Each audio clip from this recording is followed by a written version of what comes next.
রাস্তা সংস্কার ও বিদ্যুতের দাবিতে আগরতলা সোনামুড়া সড়ক অবরোধ করল পদ্মনগর এলাকায় বাগমারা এলাকাবাসী বৃহস্পতিবার সকাল 11টা 30 মিনিটে। জানা যায়, দীর্ঘদিন যাবৎ বাগমারা এলাকায় একটি রাস্তা বেহাল অবস্থায় পরিণত হয়ে রয়েছে। বিপন্ন হয়ে পড়ে জনজীবন, পাশাপাশি কাঠফাটা রোদে প্রচণ্ড গরমে এমনিতে নাজেহাল মানুষ, তার উপর ঘন ঘন বিদ্যুতের লোডশেডিং।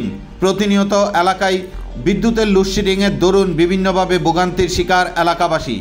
বাধ্য হয়ে পদ্মনগর এলাকায় আগরতলা সোনামুড়া সড়ক অবরোধ করে এলাকাবাসী। তাদের দাবি, প্রশাসনের কর্তৃপক্ষরা অবরোধস্থলে আসতে হবে এবং সরজমিনে সেই বেহাল রাস্তা পরিদর্শন করতে হবে। পাশাপাশি এলাকায় ঘন ঘন লোডশেডিং হচ্ছে, তা যেন সরজমিনে দেখেন, সেই লক্ষ্যে ওনারা এই সড়ক অবরোধ করেন।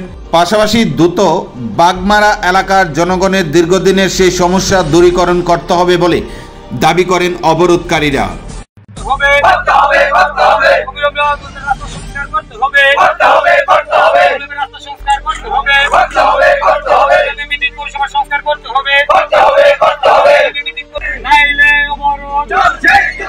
আমাদের দাবি ন্যায্য দাবি, এই দাবি মানতে হবে।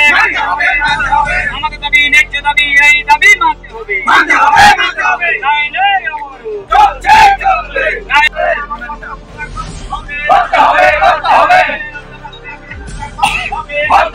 নাইলে অবরোধ চলছে, চলবে। আমাদের দাবি ন্যায্য দাবি, এই দাবি মানতে হবে।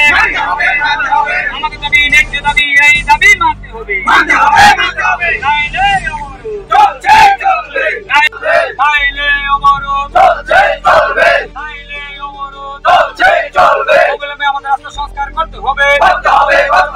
অবিলম্বে আমাদের রাস্তা সংস্কার করতে হবে। অবিলম্বে রাস্তা সংস্কার করতে হবে।